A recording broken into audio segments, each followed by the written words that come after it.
Welcome. My name is Daniel Watkins.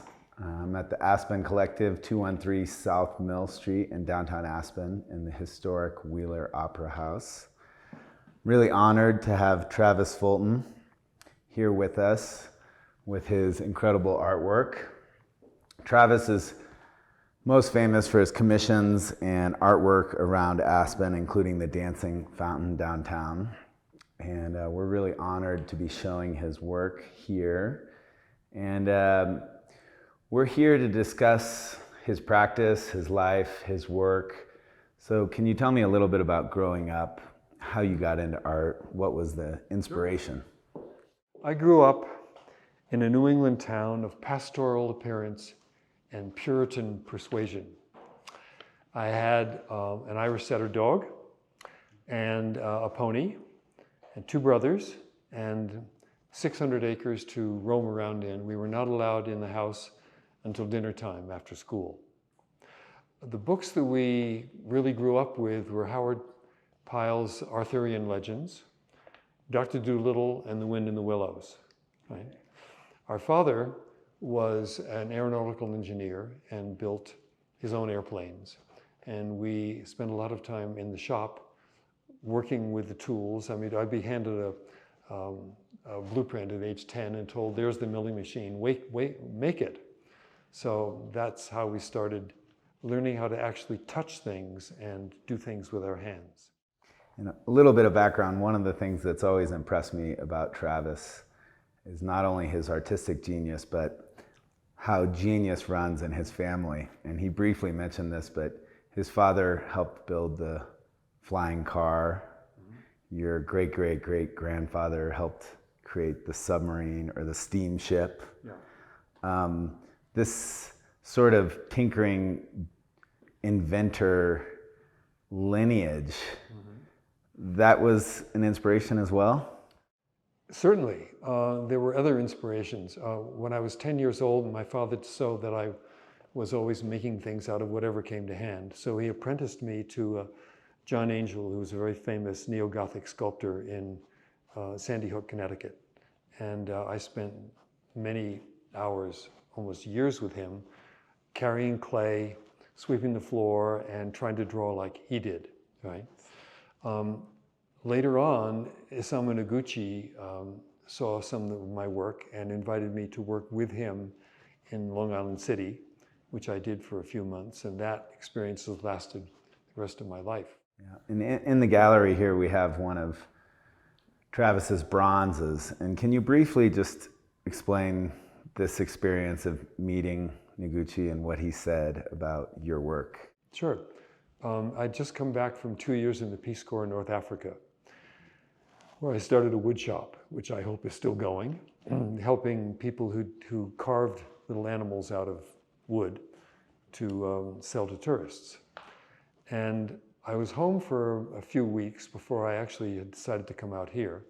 And I made a clay statue about 2 feet high. It was in clay, sort of a work in progress, at my parents' home in Connecticut.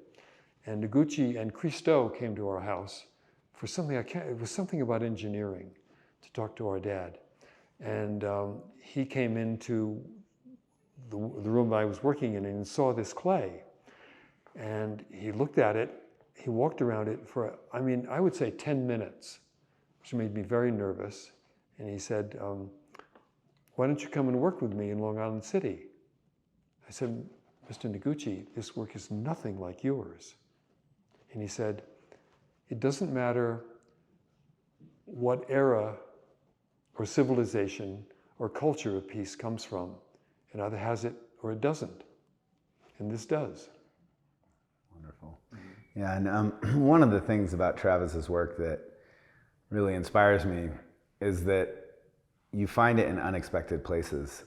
We've had a long history together where we share some art studios near the river on the far end of Aspen, and there's an incredibly large granite piece of stone that I walked by, and took me a long time to realize before that it was something you had made.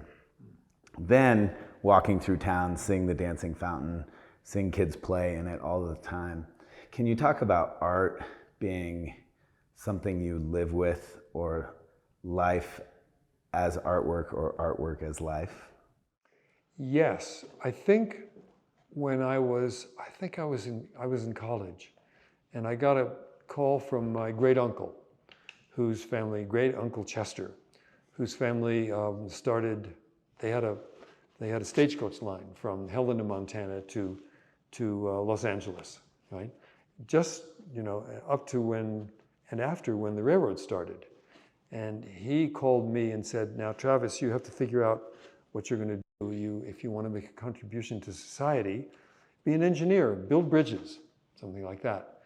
And when I hung up on that, I told my father what great Uncle Chester had said, and he said, "Well, you can help people by getting them across a bridge, or you can also help them by doing something with their lives after they've crossed the bridge. For instance, being a sculptor." And that is the path I've chosen. I want to also give a brief shout out to Travis and his work. How we really connected was he was an audio engineer with his brother for a brief time, taking audio while his brother Bob shot footage of Hunter S. Thompson running for sheriff. Mm-hmm. And we've had some interesting experiences cataloging the film, cataloging the audio. Maybe we'll talk a little bit about that later. Okay. What I want to talk about now is about Aspen and this magical place. We're in this historic building downtown. We're 50 yards from your fountain. What drew you to Aspen, or what were your impressions of Aspen when you first arrived on the scene? When I was quite young, my family and I used to go up to Mont Tremblant from Connecticut in a 1936 Gullwing Stinson with no heat. We had the dog on our laps in the back, and we skied there. And the O'Rears owned the lodge up there, and they moved here to Aspen. They had the Norway Lodge. And I took a year out of college, and I was tired of, I saw the East Coast was just chock-a-block with tchotchkes, and every time you turn around, there was no emptiness to think about doing something different. So I wanted to just go to some place where the mind had elbow room. And I thought, well, how about Aspen? I'd never been here. And I called the O'Rears, and they said, "Well, come on out. We can't give you a job, but you'll find one." So I came out, and I was short order cook for a little bit for them. And then I got a job with Franz Berko, taking pictures on the mountain. And then that was in the wintertime. In the summertime, I was a carpenter like everybody else. Then I went back to school. But my impressions of Aspen, Aspen was a unique community where one was not satisfied with reality. The reality was brutal, but the lust for life and blood were companion fluids, right? Realism alone was not adequate to figure forth what one wanted to do. One had to have other ideas, right? The Pepkes, Herbert Bayer, Arthur Rubinstein, mixed with Hunter Thompson, Timothy Leary, and Allen Ginsberg. And it was a combination that blurred the focus of propriety, shall we say. Reality was harsh, and right and wrong were quite slippery. The power of the wilderness, classical music, the great books along with the counterculture involving drugs and alcohol, formed a dizzying psychic and physical reality where one didn't actually have an idea of what you wanted to do. You wanted to experience it all. You weren't quite sure what was right, what was wrong. And in fact, you were encouraged not to, but to indulge in the alchemy of the moment. How one chose to live with this plethora of options was really a test of character. And people chose to simultaneously choose a lot of different options. And the justifications for not choosing any were available.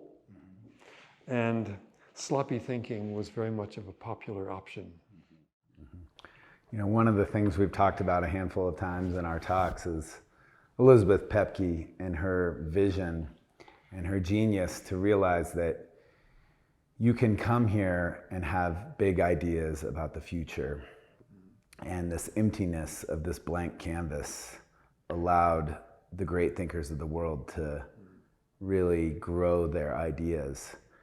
Now, when we talk about emptiness, that's one thing, but scale is another.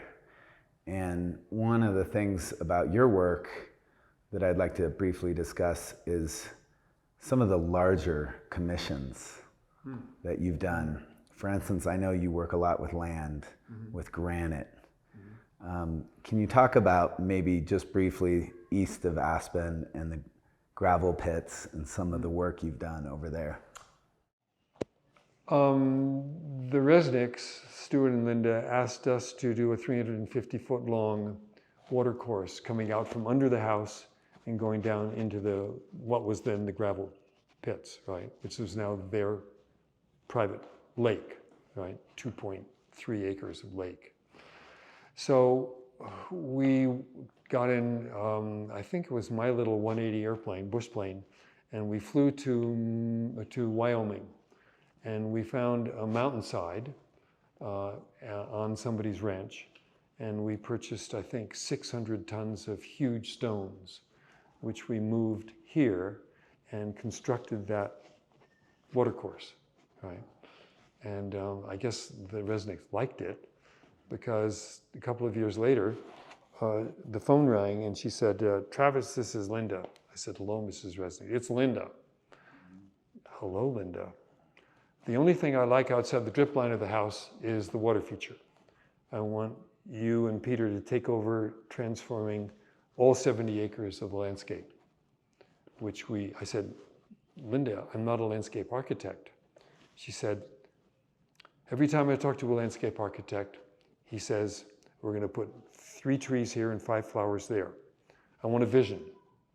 If you need landscape architects, hire them. Crash went the phone. So we spent several years having a wonderful time dredging the lake. We took 3,000 cubic yards out of it and spread it all over the south meadow, and just, paths, and wonderful. And we thank them very much. The Resnicks were wonderful to work with. They wanted to know exactly what we were doing and how it was going all the time, but they didn't tell us what to do. You mentioned Peter Hutter. He's an incredible partner in this project. A wonderful engineer, and my partner for many years in these large landforms, with a fabulous aesthetic eye. So he, in a sense, contributed more than I did, because he was not only an engineer, but he's an artist. Yeah. Right. And when you talk about collaborations to make fascinating dreams come true, can you talk about how this fountain came to life that's at the center of town and the partnership there? Sure. I was part of the creation of the Anderson Ranch. And while I was there, the powers that be of the Snowmass Corporation asked me to consider renovation of their mall. And they said, well, why don't you go around and look at malls around the country, which I did. And I noticed that almost all the fountains in all the malls weren't working. They were full of trash, and the valves that ran this and that didn't work. So I came back and I sketched out the possibility of a dancing fountain and submitted it to them along with other ideas, and they turned it down. So some years later, or not that much later, the Aspen Mall was being created, and it was virtually done. And I noticed that this big pit, 25 feet long, 5 feet wide, and 5 feet deep, was just there. But it wasn't really doing anything, because it was for the water that came off the hill in a spring melt. And it would go in there in an emergency situation and end up in the Roaring Fork River. Well, but all summer long it wasn't doing anything. But I thought, well, here's the perfect place for a dancing fountain. And I went to, in those days, Tuesday, I think at 5 and 6 o'clock or something, the first Tuesday of the month, you could talk to City Hall, City Council. So I sketched it out for them on the chalkboard. And they said, do it. I thought, well, okay, whoops, I don't really know how. So I heard about this guy who had invented the chip, right? And that he lived in Aspen, and his name was DeWolf. So I went and knocked on his door, and he opened it up, and I didn't even tell him my name. I said, you and I are going to create a dancing fountain in the mall, and without using any valves. And he said, come in. So that's how it started, right? And we used technology that wasn't on the market yet. It takes AC current, changes it into DC current and back into the AC current again at whatever frequency you want, which means the computer can tell pump number 3 to turn it at 3 cycles a second, and the jet is 2 inches high, or 75 cycles a second, and it's 25 feet high. And that's how the dance happens using sewer pumps, which are known for their solids passing capacities. They never wear out. The signal is smooth curve of electricity. A few years after we made it, the whole system that I designed inside the pit was kind of Rube Goldberg. And Peter said, okay, look, we have to redesign this completely. And he drew it out, and we completely redid the interior as per Peter and his engineering. And then about 15 years later, we did it all over again. Right.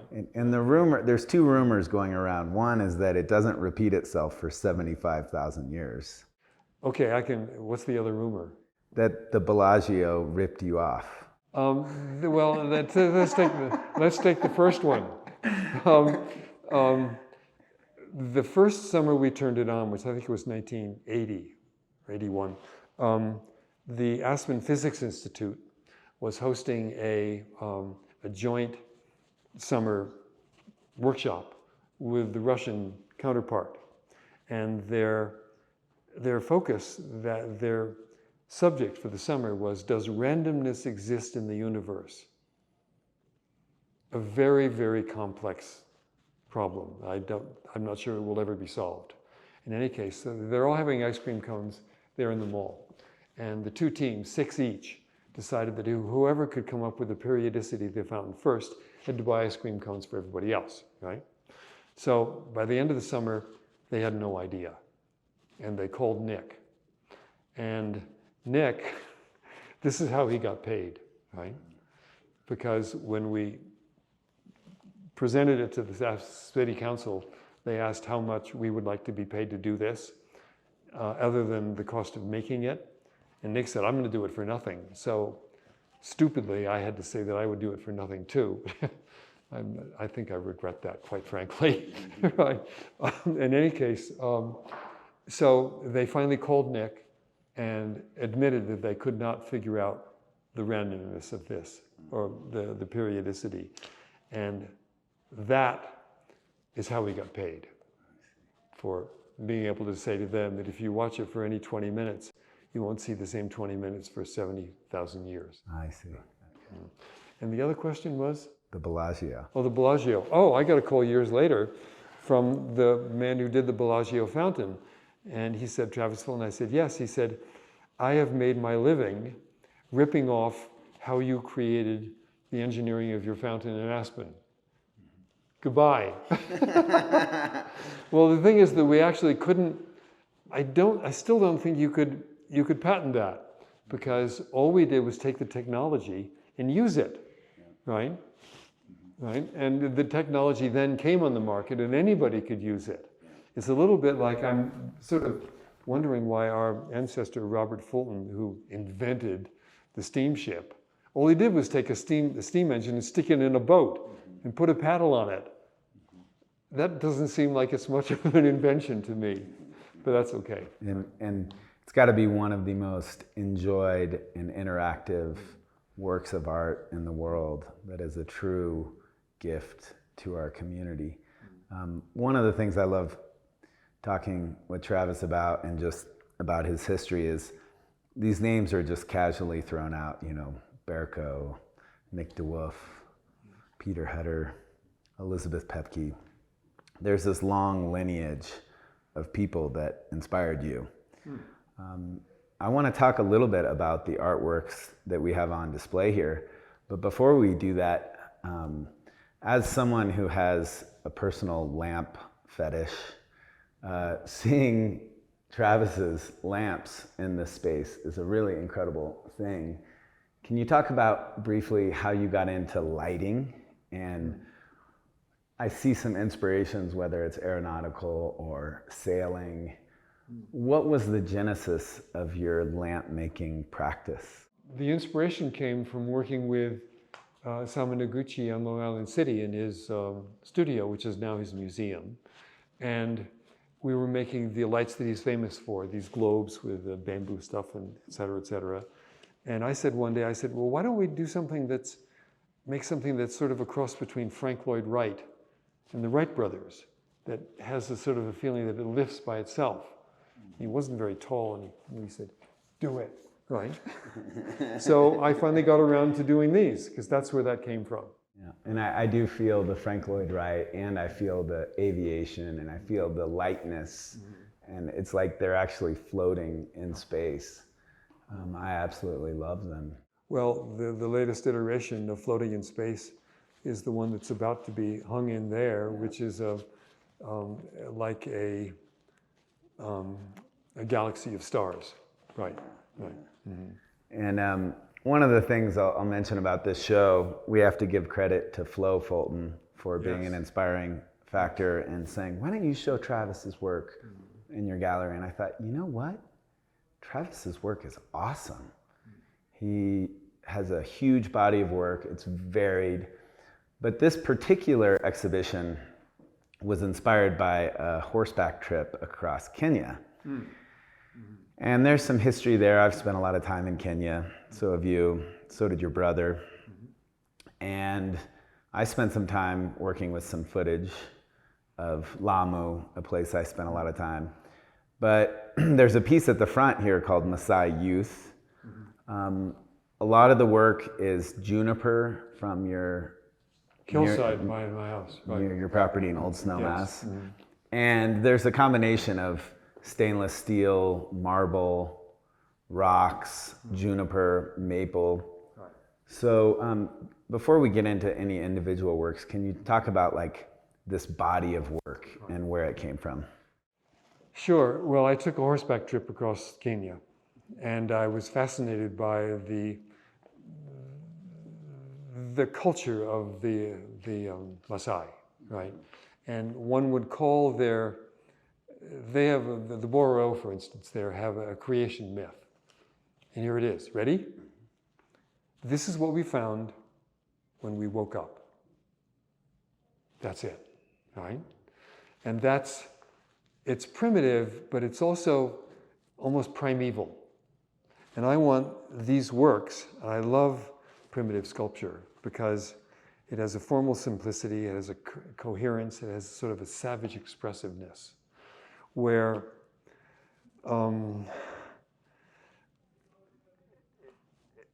the show seeks to see the primeval underneath the primitive, right? Where shadows become substance and forms have their expressiveness because of what they are, not just what they mean, right? And that's sort of what's going on here. These works, in a sense, derive from the scars of my experience in life.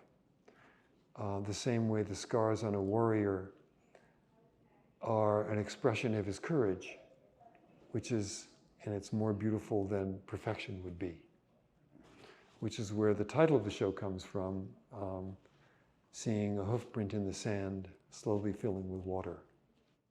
One of the things I love about Travis's work is its elegance, its minimalism, its simplicity, but also some of the depth behind a few of the works. And You know, I saw Brancusi's show at the Pompidou in April of this year, and some of his bases and his doves or his birds kind of coming up out of space, and this long thin piece really gives me Brancusi vibes. Good.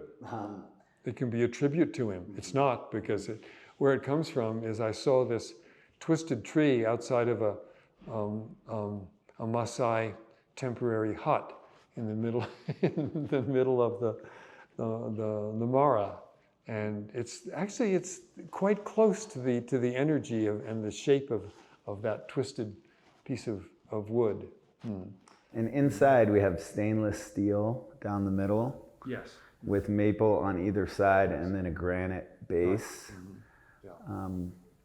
I'd also like for you for a moment to talk briefly about this piece behind us. I actually have no idea where move the stone out a little bit. Right. Yeah, there. That it can change like that. I just found that piece of wood, and I felt as though, eternal energy was just sweeping through it, and I wanted the stone to be part of it. But I have no idea where this came from. I just like it. Yeah. Is that valid? That works. Right on. Real quick, I'd also like you to talk. This has been a real conversation piece. And the title of the piece is actually Family Conversation. Yes. And different family conversations. And if you could just briefly talk about what you have going on in this work. Sure. This started out being just three pieces, and they were fixed in a certain attitude, whatever attitude it was. And then my friend Caio Fonseca, who's a painter, right, said, well, why don't you have it so that they can move around? And they can, for instance, this is Dad, and he's over here, and he doesn't want to talk to Mom and Junior. He has things to talk about. So Mom and Junior are having their conversation. And then Mom says, you better go talk to Dad. So Junior comes over here, and he and Dad are part of it. And they have a conversation, and Mom has other things to do, so she's turned another way. And then Dad says, well, I give up talking to you, Junior. So I'm going to go talk to Mom, and we're going to figure out what to do in this situation. So he comes over here, and he and Mom talk, and Junior is left out, and so he's on his own. So whatever mood you happen to have during the day or at night or in the morning, you can arrange these so that they are having different energies with each other, right? Mm-hmm.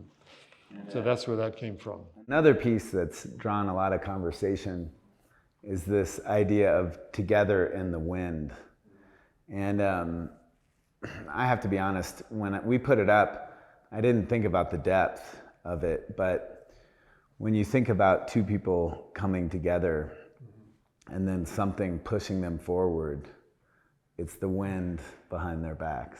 Well, actually, the wind is actually coming from the front of them. They're leaning into the wind, and this is sort of the eternal wind blowing out behind them, right? I mean, to me, that's the way it is, right? Yeah. And they're gracefully together, right? Mm-hmm. Which I sort of like. And we don't need to go up there and talk about them in person, but this reflective work where you've got the maple on one side, the stainless steel on the other, we have two examples of these works at the front of the gallery. Can you talk briefly about what you were going through or thinking about when you were creating those? They're couples, and the first one is over here on the left, and I just sketched it, and I thought they're either trying to get away from each other, but they're joined inseparably by the steel that they join, that they have together. And then I realized that maybe they're looking out for each other, and I like that also. And then I just sort of evolved it into this other sculpture, which to me is more equal in terms of masculine and feminine, and how they feel right together, and they're not arguing, they're just looking out for each other. Yeah. Before we end, I want to talk just briefly about materials. You know, you have juniper, you scoured from the hillsides.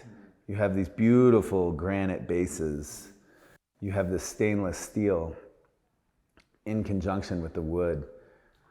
I can tell you where that came from. Yeah, please. Right. When I came back from that horseback trip, I was talking to a friend of mine who is an interior decorator on a vast scale worldwide. He owns the Maharaja's Palace in India. He has a safari outfit in Kenya. He does work all over the world. And he knows about my experience in the Peace Corps. And he said, well, here's what you're going to do, Travis. You're going to go to some African country like Botswana or something like that. And you're going to go out into the countryside and you're going to find an abandoned garage or something. And you're going to sweep it out and you're going to invite people to come and make sculpture and artwork out of anything they can find. Old tires, old cars, whatever.